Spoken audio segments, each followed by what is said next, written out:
How's it going, you guys? It's Will here. Now, change of pace today, as today we're looking at an Ultraman monster, and guess what? It is not a Gomora figure. Yeah, we're finally looking at some more Ultraman Kaiju. Today we're starting with one of my personal favorites, Natsunomeryu from Ultraman Max.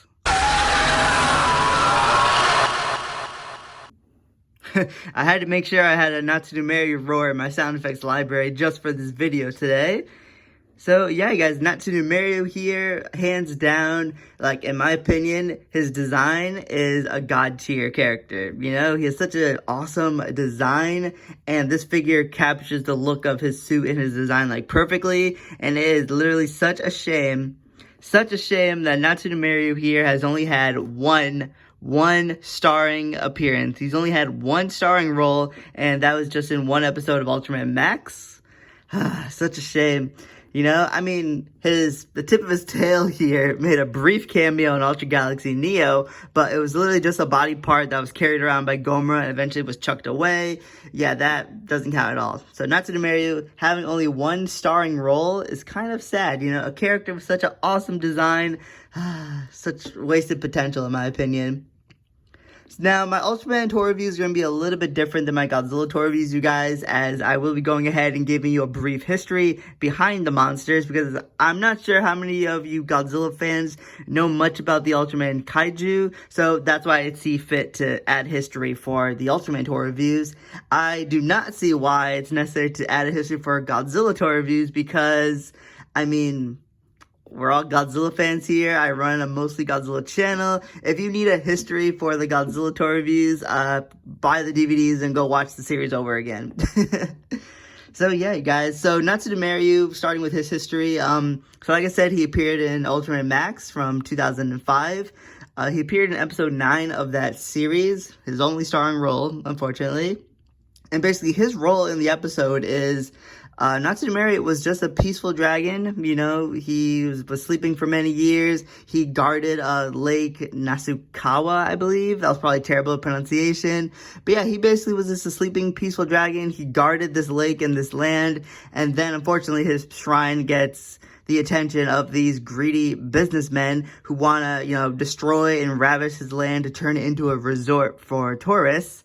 And Natsunomeryu, he guards this land with this girl, and this girl warns the businessmen, hey, don't destroy this land, don't ravish this land, because then Natsunomeryu will awake and he will do something about it. Now, the greedy business people, they go ahead and they use the words and the warning that this girl used, and they start spreading all these rumors saying that, oh, Natsunomeryu, he's the Loch Ness Monster, come find him, and they give out the location and everything, and this, of course, causes so many tourists and scientists to start going in Natsunomeryu's land, and ultimately ends up destroying his land, and Natsunomeryu awakens and starts, you know, destroying the village that he once protected.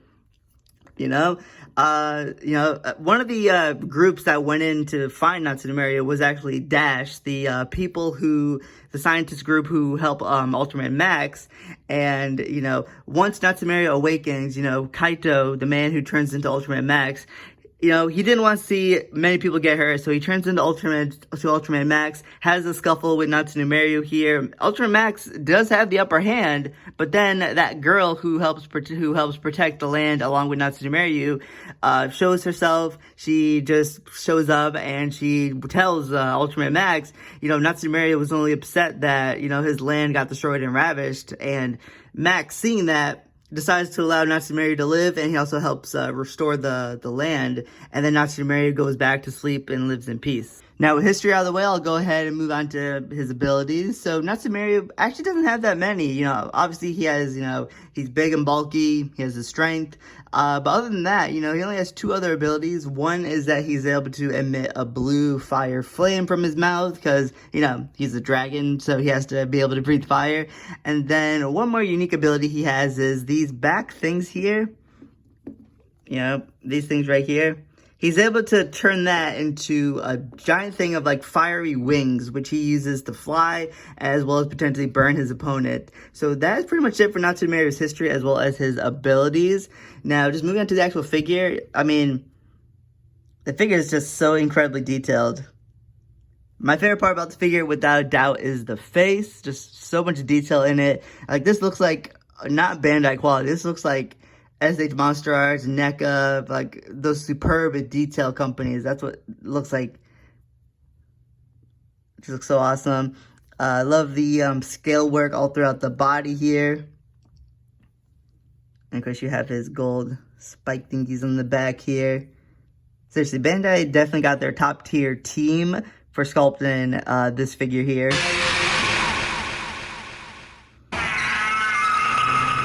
Alrighty, articulation for this figure doesn't have much. You know, his arms just go up and down like that, and the legs,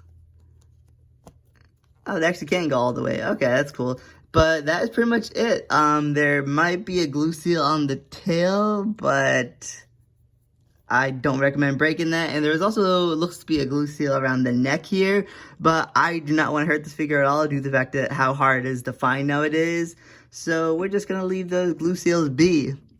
So I guess we'll go ahead and move on to Natsunomeryu's size comparison here. Now, I do not have an Ultraman Max figure, but I do have Ultraman Max's successor, Ultraman Mebius.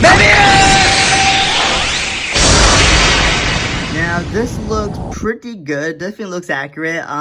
During their fight, however, Ultraman Max isn't standing straight. He's more like crouched down. So he's like kind of like comes up to right here. He's crouching down. He's jumping on Natsunomeryu, jumping on his back, holding his neck. So yeah, I would say this does look pretty accurate. Now, obviously, I mean, if you have like the Ultra Act figures, it would work better because you actually like move their positions, crouch them down, so it would look better.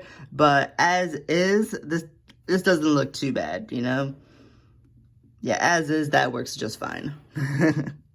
Now, I'll go ahead and bring out one of my other Ultraman Max Kaijus, that of course being the Ultraman Max Gomora. Now, I don't remember how big Natsunomeryu is supposed to be, but this looks pretty good, you know? This looks pretty good. And then I'll go ahead and I'll scale him up with the Godzilla just to please the Godzilla fans.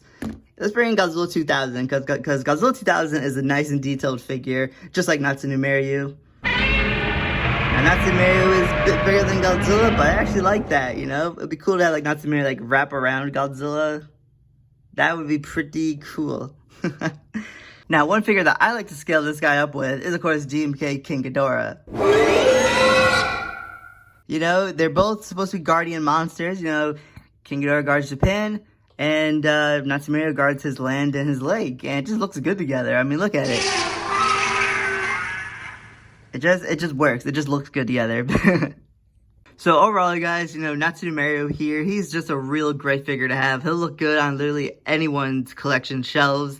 Now, there are two versions of this figure that you can get. There's the original Ultraman Max 2005 release, and then there is the Bandai EX Ultra Monster Series 2011 release. My figure is the 2011 release because he has more of a kind of more bluish kind of hue to him. The original Ultraman Max figure from 2005 has more of like a grayish kind of paint job. I know my lighting makes the figure look more gray than blue, but it's literally just my lighting. So yeah, guys, yeah, I would recommend Natsunomeryu to Ultraman fans, Godzilla fans. If you think he looks cool, pick him up. You can probably use Natsunomeryu here as like a Final Words Manda. Now, I don't know where you can get this figure nowadays because he's like becoming really hard to find. I remember when his 2011 release came out, he was like so popular. And yeah, eBay maybe be your best bet if you come across it at a good price. Or I don't know what websites sell Ultraman Kaiju nowadays. But the only reason why I have Natsunomeryu is because I bought him off of somebody like a year or two back. So yeah, and he's just awesome. Just a really, real awesome looking figure. And yeah, guys, thank you for tuning in, watching this Ultra Kaiju review. Back in focus there.